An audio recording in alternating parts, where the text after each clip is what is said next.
मायके वर्सेस ससुराल की रसोई के 150 बर्तन। हे भगवान, ये बर्तन धोते धोते तो मेरे हाथ भी किसी दिन घिस जाएंगे। हर दिन 150 से भी ज्यादा बर्तन धोने पड़ते हैं। होटल खोल रखा है इतना बड़ा, लेकिन एक बर्तन धोने वाला नहीं लगवा सकते। 3 मंजिला घर के फर्स्ट फ्लोर पर बने होटल के सारे बर्तन घर के पीछे बैठी घर की बेटी कीर्ति धो रही थी। तभी वहाँ कीर्ति के चाचू आते हैं। अरे वो बर्तन लेकर झूम क्या रही है? अपना जल्दी जल्दी हाथ चला, तेरी वजह से ग्राहक खड़े हैं, प्लेट कम पड़ रही है, जल्दी बर्तन धो। चाचा जी, बर्तन ही तो धो रही हूँ, इतने सारे बर्तन हैं, थोड़ा टाइम तो लगेगा।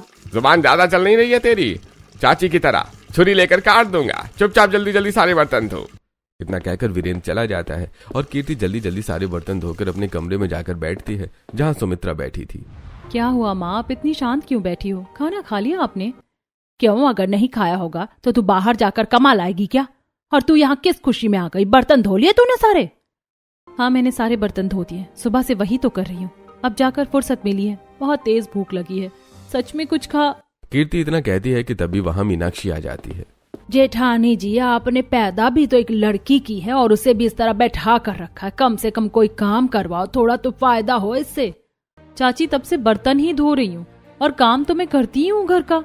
ये बड़ा बर्तन धोकर आ रही हूँ, जब नीचे और जूठे बर्तन पड़े हैं उसे भी धो दे। फर्स्ट फ्लोर पर बने घर में ही एक छोटे से होटल के सारे बर्तन धोते धोते कीर्ति परेशान हो जाती है और नम आंखों से अपनी माँ की तरफ देखती है। अब मुझे क्या देख रही है मेढक की तरह? जा जाकर काम कर, थोड़े बर्तन धो देगी तो छोटी नहीं हो जाएगी। कीर्ति अपनी माँ की बात सुन रही थी कि तभी मीनाक्षी गुस्से में पानी लाकर कीर्ति के मुंह पर फेंक देती है। जाओ, और भी काम पड़े हैं उसे कर। जी जी, अभी करती हूँ, जा रही हूँ। कीर्ति घबराकर तुरंत नीचे बर्तन धोने चली जाती है।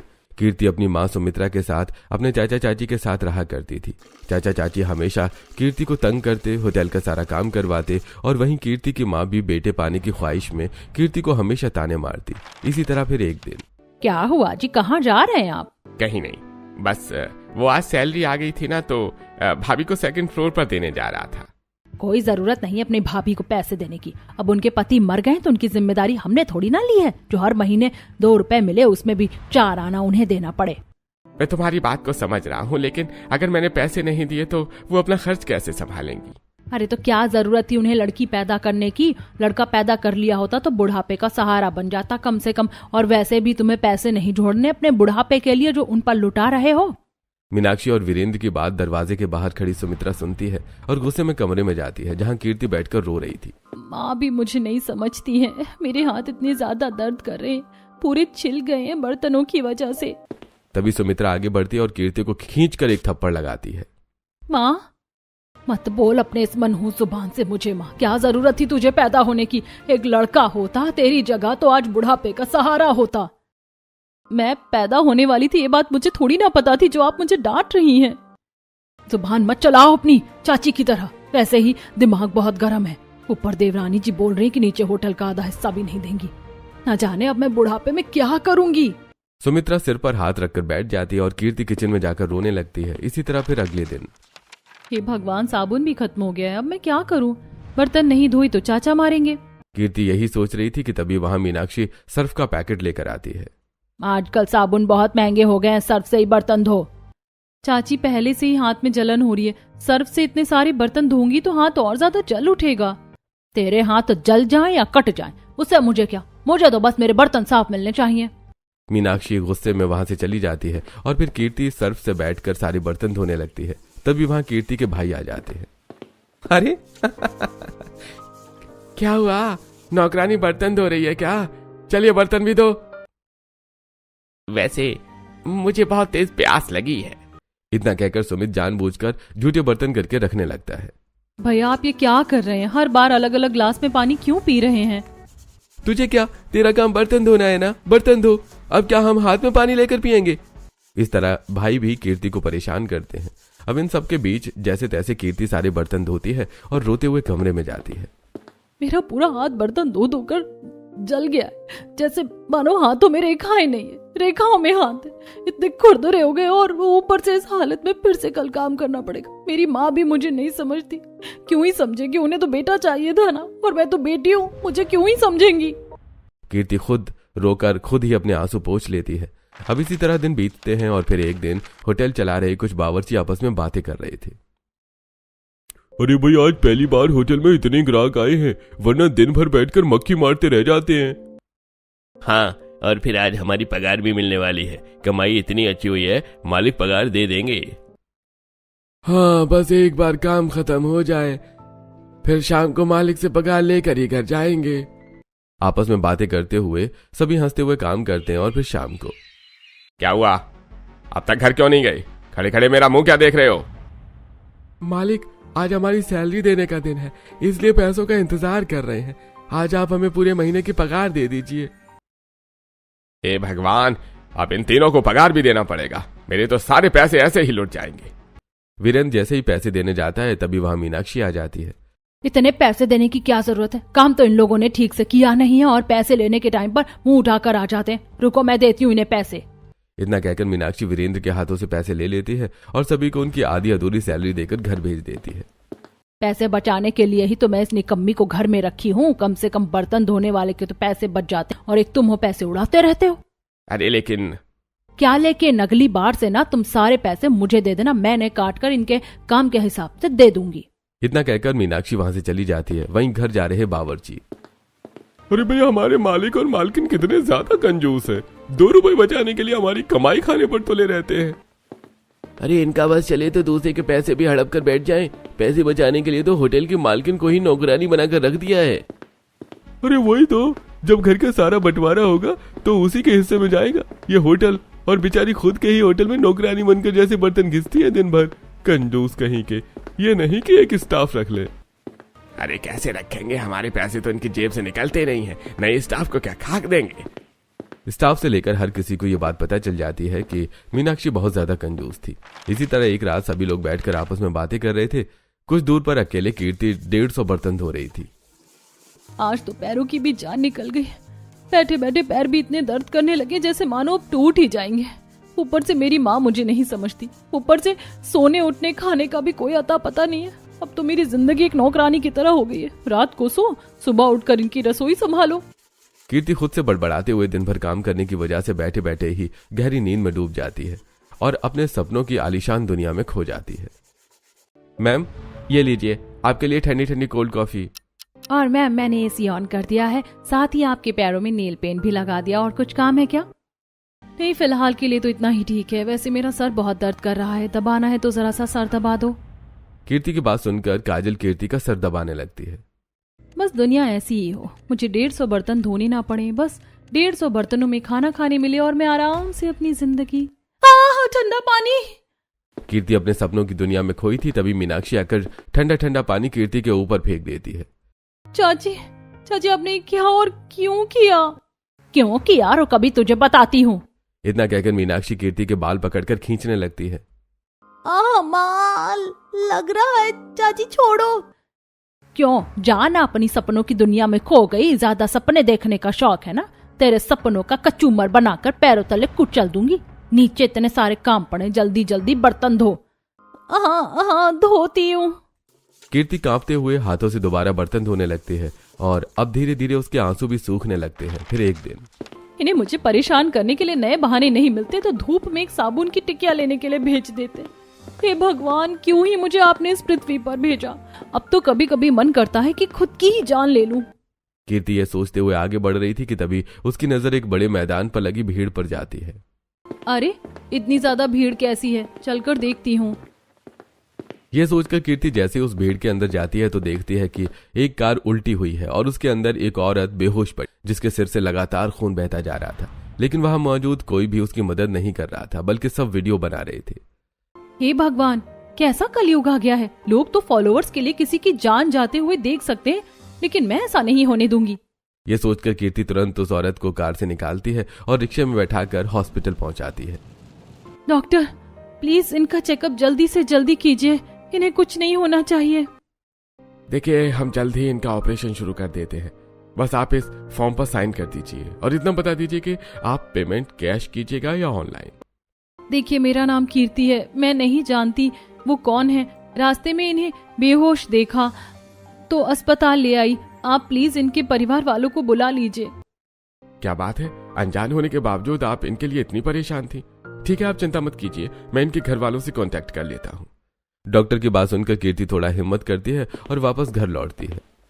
क्यों रे कल मुही, कहाँ भटक रही थी तू बाहर? नहीं चाची, वो दरअसल एक औरत रास्ते में बेहोश पड़ी थी, बहुत खून बह रहा था, तो बस उनकी मदद करने में थोड़ा वक्त लग गया। आई बड़ी मदद करने वाली, जा जाकर रसोई संभाल और होटल के बर्तन भी धो देना। मीनाक्षी की बात सुनकर कीर्ति किचन में बर्तन धोने लगती है। सुबह शाम होटल के बर्तन घिसते घिसते मेरे नाखून भी घिस गए। आजकल की लड़कियों के नाखून कितने अच्छे होते हैं और एक मैं हूँ, मेरे असली नाखून ही नहीं बचे हैं, उसके बावजूद बस बर्तन धो। खुद से बड़बड़ाते हुए कीर्ति हमेशा की तरह बर्तन धो रही थी तो वहीं दूसरी तरफ हॉस्पिटल में। क्या हुआ डॉक्टर, मेरी माँ ठीक तो है ना? उन्हें कुछ हुआ तो नहीं? नहीं, उनका ऑपरेशन बहुत अच्छी तरह से हो गया है और अब उन्हें थोड़ी देर में होश भी आ जाएगा। वो तो भला उस लड़की का जिसने आपकी माँ को सही समय पर अस्पताल पहुंचा दिया, वरना अगर ज्यादा खून लॉस हो जाता तो कुछ भी हो सकता था। क्या एक लड़की ने मेरी माँ की जान बचाई थी? तो क्या आपको पता है डॉक्टर वो लड़की कौन है? मैं उससे मिलना चाहता हूँ। उसने मेरी माँ की जान ही नहीं बल्कि मेरी पूरी दुनिया बचाई है। उन्होंने मुझे एड्रेस या फिर अपना नंबर, फोन नंबर नहीं दिया है, बस अपना नाम बताया था, कीर्ति। इतना कहकर डॉक्टर चला जाता है और वैभव सोच में पड़ जाता है। जिसने मेरी माँ की जान बचाई है उसे तो मैं पाताल लोक से भी ढूंढ निकालूंगा, मैं उससे एक बार जरूर मिलूंगा। वैभव खुद में ही एक फैसला लेता है और कीर्ति की खोज शुरू कर देता है। अब इस तरह दिन बीतते हैं और कुछ दिनों में वैभव की माँ भी ठीक हो जाती है और फिर वैभव अपनी माँ को सारी सच्चाई बताता है। बेटा, मैं बस एक बार उस लड़की से मिलना चाहती हूँ, क्या तुझे उस लड़की के बारे में पता है? माँ, अब तक मैं उससे नहीं मिल पाया, आपको कैसे मिलवाऊंगा? और मुझे उसके नाम के सिवा कुछ और पता भी नहीं है। ठीक है बेटा, लेकिन अगर कहीं भी तुझे वो लड़की मिले तो एक बार उसे मुझसे जरूर मिलवाना। जब उसने मेरी जान बचाई थी तो मैं थोड़ा होश में थी। मैंने देखा किस तरह उसने सबके खिलाफ सबसे अलग जाकर अपनी जान पर खेलकर मेरी जान बचाई थी। ठीक है माँ, मैं उसे ढूंढने की पूरी कोशिश करूंगा। इतना कहकर वैभव कीर्ति की खोज शुरू कर देता है। वहीं कीर्ति के घर पर वीरेंद्र उसके चाचा फोन पर बात कर रहे थे। वीरेंद्र, अगर तेरी नजर में कोई बर्तन धोने वाली हो तो जरा मुझे खबर करना। ये मेरे दोस्त का कैफे है ना, वहाँ स्टाफ ने छुट्टी ले ली है। अरे भगवान, दिन भर घर में पड़ी रहती है, अगर जाकर बर्तन धो जाएगी तो कम से कम थोड़े पैसे तो आएंगे। हाँ, मेरे पास एक बर्तन धोने वाली है, मैं कल से उसे काम पर भेज दूंगा। इतना कहकर वीरेंद्र फोन कट कर देता है और यह खबर पूरे घर वालों को सुनाता है। क्या आप घर में बर्तन धोते धोते बाहर भी धोना होगा? शक्ल क्या बना रही, ससुराल जाकर यही काम करना है तो अभी से आदत डाल ले। लड़की है तो इतना करना ही पड़ेगा। कीर्ति की माँ खुद कीर्ति का साथ नहीं देती है, जिसकी वजह से कीर्ति को घर के साथ अब दूसरों के कैफे जाकर भी बर्तन धोने पड़ते हैं। इसी तरह एक दिन कैफे में, कीर्ति टेबल नंबर 10 पर ये पाव भाजी और बिरयानी दे आओ। ठीक है सर। कीर्ति हाथ में बिरयानी और पाव भाजी लेकर टेबल की तरफ बढ़ती है। तभी वहां कैफे का ओनर चश्मा पहनकर जो बाहर जा रहा था वो पीछे मुड़कर देखता है। कीर्ति सुनिए, क्या आप ही कीर्ति है जिन्होंने मेरी माँ की जान बचाई थी एक रोड एक्सीडेंट में? याद कीजिए। हाँ, मैंने एक औरत की जान तो बचाई थी। क्या वो आपकी माँ थी? अच्छा, तो वो आप कैसी हैं? अरे आपकी वजह से वो अभी सही सलामत है। थैंक यू सो मच जो आपने मेरी माँ की इतनी कदर की।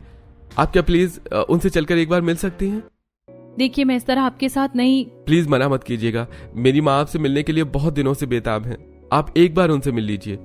वैभव की बात सुनकर कीर्ति वैभव के साथ उसके आलीशान से घर में जाती है, जहां कौशल्या कीर्ति को पहचान कर तुरंत गले लगा लेती है। थैंक यू सो मच बेटी, मेरी जान बचाने के लिए। मुझे बहुत अच्छे से याद है तुमने कितनी मुश्किल परिस्थिति में मेरी जान बचाई थी। अगर तुम ना होती तो ना जाने आज मैं। नहीं आंटी, ऐसा मत कहिए, मुझे आप में अपनी माँ की छवि दिखती है, बस इसीलिए मैंने आपकी जान बचाई।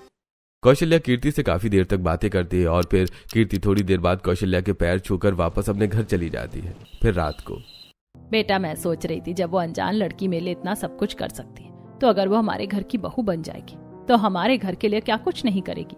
संस्कार भी उम्र से बड़े हैं उसके, क्यों ना मैं उसकी शादी तेरे साथ करवा दूं। अरे माँ, आपकी पसंद ही मेरी पसंद है, मुझे इस रिश्ते से कोई ऐतराज नहीं है। सीधे सीधे कहिए ना देवर जी। हाँ, आपको भी वो लड़की पसंद है। मैंने देखा था जब वो आई थी तो आप उसे कैसे देख रहे थे। चलो हंसी मजाक तो होता रहेगा, कल ही हम उस लड़की के घर रिश्ता लेकर जाएंगे। फिर कौशल्या सभी के साथ खाना खाते हुए कीर्ति की तारीफ करती है और अगले दिन अपने पूरे परिवार के साथ कीर्ति का रिश्ता लेकर कीर्ति के घर पहुंचती है। इस तरह अचानक रिश्ते वाले? मैंने तो नहीं बुलाया इन्हें। हाँ, मैंने भी। देखिए, हमें किसी ने बुलाया नहीं, हम आपकी बेटी के लिए खुद से रिश्ता लेकर आए। हमें वो बहुत पसंद है और हम उसका बहुत ध्यान रखेंगे। इतने अच्छे घराने का रिश्ता उस मनहूस के लिए क्यों आया है? ये तो काफी बड़े लोग हैं। अगर ऐसी बात है तो हमें भी ये रिश्ता मंजूर है। काफी बातें सुनी है हमने आप लोगों के बारे में। जेठानी जी, इस रिश्ते के लिए हाँ कहने की क्या जरूरत है? कोई गरीब घर का रिश्ता आएगा तो वहाँ करवा देंगे ना शादी। छोड़िए ना, आखिरकार और कब तक इसका बोझ ढोते रहेंगे? गरीब घर का हो चाहे अमीर घर का, बिना दहेज की शादी हो रही है, काफी है। इस तरह कीर्ति के परिवार वाले बिना कीर्ति से पूछे उसकी शादी तय कर देते हैं और कुछ ही दिन में वैभव के साथ कीर्ति की शादी धूमधाम तरीके से कर दी जाती है। फिर गृह प्रवेश के वक्त, जा बड़ी बहू, तू अपनी देवरानी का गृह प्रवेश करवा दे। वैसे भी अब इस घर की जिम्मेदारियां तो तू ही संभालती है। ठीक है मम्मी जी, मैं अभी करवाती हूँ अपनी प्यारी सी देवरानी का गृह प्रवेश। इतना कहकर सेजल तुरंत कीर्ति का गृह प्रवेश करवाती है और कीर्ति दाहिने पैर से कलश गिराकर गृह प्रवेश करती है, साथ ही सभी के पैर छूती है। खुश रहो बहू, खुश रहो, हमारा आशीर्वाद तो हमेशा तेरे साथ है। वैसे मुझे बहुत नींद आ रही है, क्या हम सोने जा सकते हैं? हाँ, अब तो नींद आएगी ही देवर जी आपको। अच्छा चलिए, मैं देवरानी जी को कमरे में छोड़ देती हूँ। सेजल थोड़ा हंसी मजाक करती है और अपने देवर देवरानी को उनके कमरे तक पहुंचा देती है और फिर दोनों सो जाते हैं। इसी तरह पूरी रात बीतती है और फिर अगली सुबह। आज मेरे ससुराल का पहला दिन है। सुबह के 5 बजे जल्दी से उठकर नहा धोकर तैयार हो जाती हूँ। ऊपर से आज मेरी पहली रसोई भी है। ये सोचकर कीर्ति तुरंत बिस्तर से उठती है और नहा धोकर किचन पहुंचती है, जहां रात के झूठे बर्तन पड़े थे। अरे यहाँ तो पूरा किचन ही फैला हुआ है, ऊपर से बर्तन भी सारे गंदे। माँ कहती थी बासी रसोई में कोई शुभ काम नहीं करते, पहले बर्तन ही साफ कर लेती हूँ। ये सोचकर कीर्ति बर्तन धोने लगती है और बर्तनों की आवाज से बगल के कमरे में सोई कौशल्या की नींद खुल जाती है। इतनी सुबह सुबह कौन बर्तन धो रहा है? इतनी सुबह तो विमला भी काम करने नहीं आती। कहीं किचन में बिल्ली तो नहीं आ गई?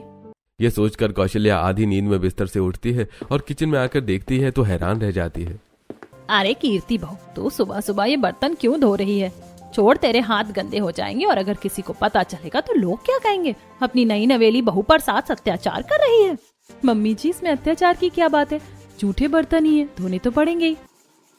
बहू, थोड़ी देर में ना विमला आएगी और सारे बर्तन धो देगी। तुझे परेशान होने की जरूरत नहीं है, तू चल मेरे साथ। और वैसे भी बहू घर की लक्ष्मी होती है और लक्ष्मी से कोई घर के झूठे बर्तन नहीं धुलवाता। इतना कहकर कौशल्या कीर्ति का हाथ पकड़कर अपने साथ हॉल में ले जाती है और तभी घर की नौकरानी विमला आती है। क्या हुआ दीदी, आज इतनी सुबह क्यों उठ गए? कुछ नहीं दीदी, बस मेरी बहू है ना, वो चली गई थी बर्तन धोने तो उसी की वजह से उठना पड़ा। ओह अच्छा, वैसे आपकी बहू बड़ी सुंदर है और प्यारी है। अच्छा चलिए, मैं जाकर बर्तन धो देती हूँ। विमला किचन में जाती है और सारे बर्तन धोने लगती है। थोड़ा समय बीतता है और घर के सभी लोग उठ जाते हैं। बताइए मैडम, खाने में क्या बना दूं? आज तुम लोग मेरी बहू के पसंद का खाना बनाओ। हाँ भाभी, जल्दी बताइए आपको क्या क्या पसंद है, और आज हम भी तो चखें अपनी भाभी के पसंद का खाना। मुझे कुछ खास तो नहीं, बस मटर पनीर की सब्जी, रोटी, दाल सब पसंद है। ठीक है बहू, तो फिर आज खाने में यही बनेगा। इतना कहकर मनीष नौकरों से कीर्ति की पसंद का खाना बनवाता है और पूरा परिवार साथ बैठकर डाइनिंग टेबल पर खाना खाना शुरू करता है। तभी कौशल्या सबसे पहला निवाला कीर्ति को खिलाती है। अरे मम्मी जी, इसकी क्या जरूरत थी? खा लीजिए देवरानी जी, मम्मी के हाथों का खाना खाने बहुत मुश्किल से मिलता है। अरे हाँ, ये तो है। वैसे बड़ी भाभी को भी माँ ने पहली रसोई में अपने हाथ से खिलाया था और आज आपकी बारी है। सभी की बातों में कीर्ति को अपनापन लगता है और फिर वो खुशी खुशी कौशल्या के हाथ से खाना खाती है और इसी तरह दोपहर को। अरे मम्मी जी, जेठानी जी आप यहाँ? हाँ देवरानी जी, वो मम्मी जी ने आज आपकी कलाइयाँ खाली देखी तो इसीलिए मुझे सोने के कंगन मंगवाने भेजा था। अरे लेकिन इस सब की क्या जरूरत थी? बहू, जरूरत थी। तू मेरी बहू है और बहू के हाथ खाली अच्छे नहीं लगते। ला, मैं तुझे कंगन पहना देती हूँ। इतना कहकर कौशल्या कीर्ति के हाथों में सोने के कंगन पहनाती है। अरे बहू, तेरे हाथ इतने खुरदुरे क्यों हैं? ऊपर से इतनी सारी चोट के निशान भी हैं। मम्मी जी, ये तो बस बर्तन धोने की वजह से हो गए हैं, कोई चोट नहीं लगी है। क्या बर्तन? अरे बहू, तेरे हाथ बर्तन धोने के लिए नहीं बल्कि सोने और हीरे के जेवरात पहनने के लिए हैं। तेरे मायके में जो भी हुआ, लेकिन अब तू अपने ससुराल में राज कर, समझी? कौशल्या और सेजल कीर्ति से प्यार से बातें करते हैं और उसे कंगन पहनाकर वहां से चले जाते हैं। अब इसी तरह पूरा दिन बीतता है। फिर रात को एक वो पल था जब मैं अपने मायके में दिन रात बर्तन धोया करती थी और आज सोने चांदी की प्लेटों में खाना खा रही हूँ। सच में भगवान के घर देर है लेकिन अंधेर नहीं। कीर्ति सभी के साथ अपने ससुराल में खुशी खुशी रहने लगती है और फिर एक दिन दोपहर को भाभी आप रोज रोज ये पुरानी साड़ी क्यों पहनती है? कुछ नया डिजाइन क्यों नहीं? वो दरअसल अच्छा छोड़ो, जो भी हो एक काम करते हैं, आज ही हम सब शॉपिंग पर चलते हैं। शॉपिंग करेंगे, खाएंगे पिएंगे, बहुत मजा आएगा। इतना कहकर सेजल कौशल्या सहित सभी को लेकर शॉपिंग पर पहुंचती है, जहां कौशल्या कीर्ति को एक से बढ़कर एक साड़ियां दिलवाती है। आप पैसों की चिंता मत कीजिए, बस कपड़े दिखाई। मेरी बहू जिस पर हाथ रख देगी मैं उसे वही दिला दूंगी। लोग गलत ही कहते हैं सास चुड़ैल होती है, बल्कि मेरी सास तो मेरी माँ से भी ज्यादा अच्छी है। कहाँ मैं मायके में फटे पुराने दूसरों के दिए हुए कपड़े पहनती थी और आज लाखों की शॉपिंग कर रही हूँ। क्या हुआ भाभी, कहाँ खो गई? वैसे ये देखिए, ये वाली साड़ी कितनी अच्छी लग रही है। हाँ देवरानी जी, ये आप पर बहुत अच्छी लगेगी। सिर्फ 20,000 रुपए की है, हम इसे ले लेते हैं।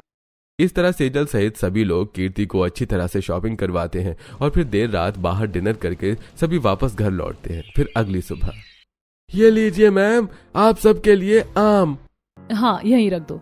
क्या आम? मम्मी जी इतने सारे आम, मुझे आम बहुत पसंद है। कीर्ति सारा नाश्ता छोड़कर सबसे पहले बड़े चाव से आम खाती है। अरे अरे बस करो, अब गुठली भी खाओगे क्या? वैसे तुम्हें इतना ज्यादा आम पसंद है क्या? एक तुम्हारी जेठानी है जिसे आम नहीं पसंद है, और एक तुम आम की दीवानी हो। मुझे बचपन से ही आम बहुत पसंद है। आमों को देखकर मैं खुद को रोक नहीं पाती। By the way, sorry. अरे नहीं बहू, सॉरी क्यों? सबकी अपनी पसंद होती है। अब तुझे पहले आम खाना है या नाश्ता करना है, वो तेरा डिसीजन है। चलो अब सब नाश्ता शुरू करो। कौशल्या की बात सुनकर कीर्ति बहुत खुश होती है और सभी नाश्ता करते हैं। फिर शाम को, जा कीर्ति बहू जरा गेट खोल दे, तेरे ससुर जी आए होंगे। जी ठीक है। फिर इतना कहकर कीर्ति तुरंत दरवाजा खोलती है तो वो हैरान रह जाती है, क्योंकि मनीष अपने हाथ में 2-2 थैलियां लेकर खड़ा था। पापा जी, इन थैलियों में क्या है? आप इतनी दूर से ही अपने हाथों में लेकर क्यों आ रहे हैं? अरे इन थैलियों में मेरी बहू की खुशियां हैं। क्या मतलब आपका? अरे मेरा मतलब है, इनमें तेरे फेवरेट आम है। तुझे आम बहुत पसंद है ना, इसलिए मैं तेरे लिए बाजार से आम लेकर आया हूँ बहू। ये सुनकर कीर्ति बहुत ज्यादा खुश हो जाती है और तभी कौशल्या अपने हाथों से आम काटकर कीर्ति को खिलाती है। मायके में मुझे बर्तन धोने से फुर्सत नहीं मिलती थी और आज मम्मी जी के हाथ से आम खा रही हूँ। क्या हुआ बहू, कहाँ खो गई? मम्मी जी भगवान करे आप जैसी सास और ऐसा ससुराल सबको मिले। इतना कहकर कीर्ति कौशल्या को गले लगा लेती है। अब इसी तरह दिन बीतते हैं और फिर एक दिन रात को, तू बर्तन धोएगी या मैं तुझे धो दूं कपड़ों की तरह? नहीं नहीं चाची, मैं अभी बर्तन धो रही हूँ। कीर्ति घबराकर जल्दी जल्दी सारे बर्तन धोने लगती है, जिसकी वजह से उसके हाथों से खून भी निकलने लगता है।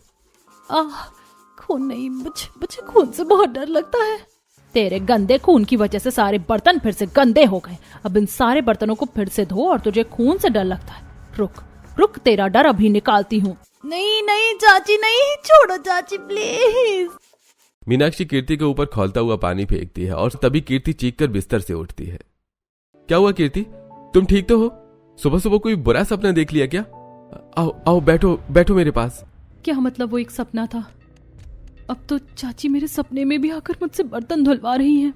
तभी वैभव कीर्ति को बिस्तर पर बिठाता है और उसका हाथ लेकर कहता है, अरे कीर्ति, सच में तुम मेरे लिए बहुत ज्यादा लकी हो। मैं तुमसे बहुत प्यार करता हूँ। I really love you.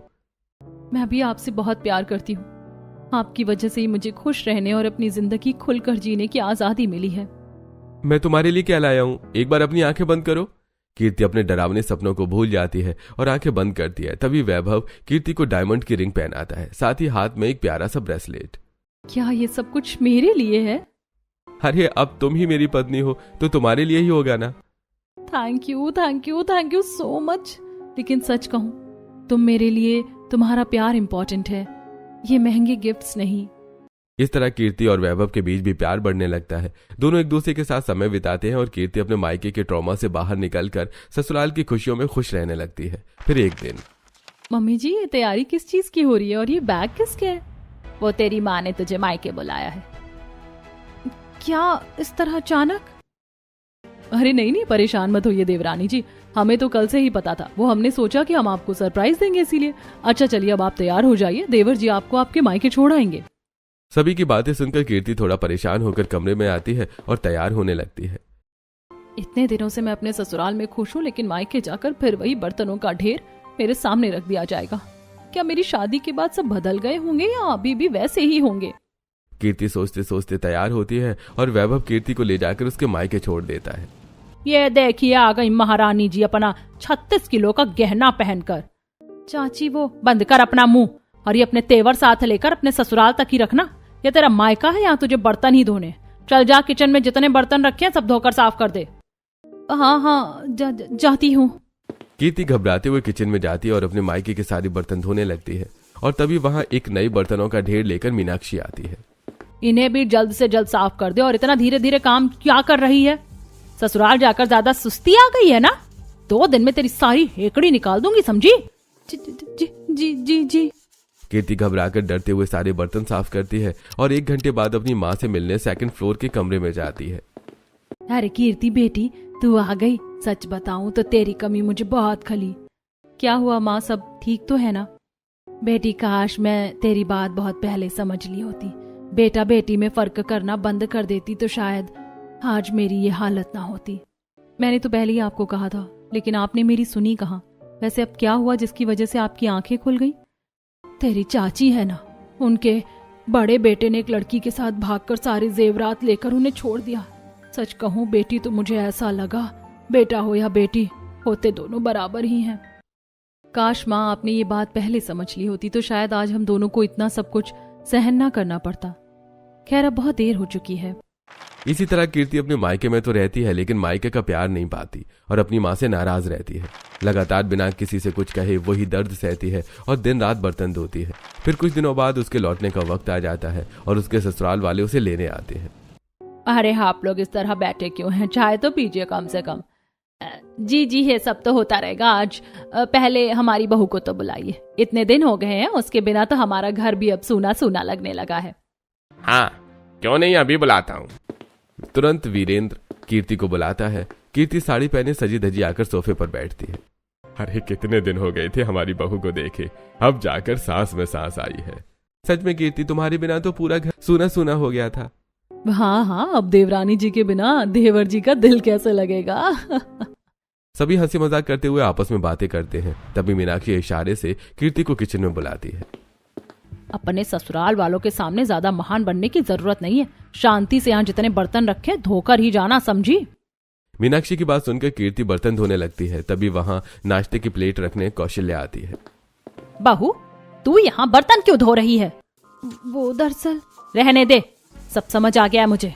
अब पता चला मायके आने के नाम से तेरे चेहरे पर 12 क्यों बज गए थे।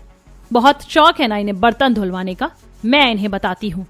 इतना कहकर कौशल्या गुस्से में कीर्ति को हटाकर खुद ही बर्तन धोने लगती है, जिसे देखकर पूरा परिवार किचन में इकट्ठा हो जाता है। अरे समधन जी, आप ये क्या कर रही हैं? दीजिए, मैं कर देती हूँ। कोई जरूरत नहीं है इसकी। जो माँ अपनी बेटी के लिए खड़ी ना हो सकी, वो मेरी मदद क्या करेगी? आपको ये नाटक करने की जरूरत नहीं है। अगर पैसे बचाने के लिए हम इससे बर्तन धुलवा भी लेते हैं तो उससे आपको क्या, क्योंकि अब ये हमारे घर की बहू है और पैसे बचाने के चक्कर में क्या आप इसकी जान ले लेंगे? हाथों की हालत देखिए आपने इसकी। देखिए, आप मेरे घर में खड़े होकर मुझसे बदतमीजी से बातें नहीं कर सकती। आपकी औकात क्या है? बस बहुत हो गया चाची।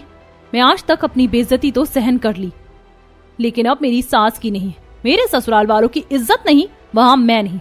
चलिए मम्मी जी। कीर्ति पहली बार खुद के लिए स्टैंड लेती है और अपनी सास का हाथ पकड़कर घर से बाहर जाने लगती है और तभी पीछे मुड़कर अपनी माँ को देखती है। काश माँ आपने भी मेरी सास की तरह अपना फर्ज निभाया होता तो आज हालात कुछ और ही होते। कीर्ति अपनी ससुराल वालों के साथ हमेशा के लिए बर्तनों से पीछा छुड़ाकर चली जाती है। काश मैंने अपनी बेटी के लिए स्टैंड लिया होता। वैसे कीर्ति इतनी भी बुरी नहीं थी, शायद मैंने ही उस पर कुछ ज्यादा ही जुल्म कर दिया। कीर्ति के जाने का एहसास सभी को थोड़ा होने लगता है। वहीं कीर्ति अपने ससुराल में खुशी खुशी रहने लगती है। तो दोस्तों, क्या लगता है आपको, क्या एक लड़की को सिर्फ घर की 4 दीवारों के बीच में बर्तन धोने और घर के काम करने के अलावा अपनी जिंदगी खुलकर जीने का हक है या नहीं? अपनी राय हमें कमेंट बॉक्स में जरूर बताएं।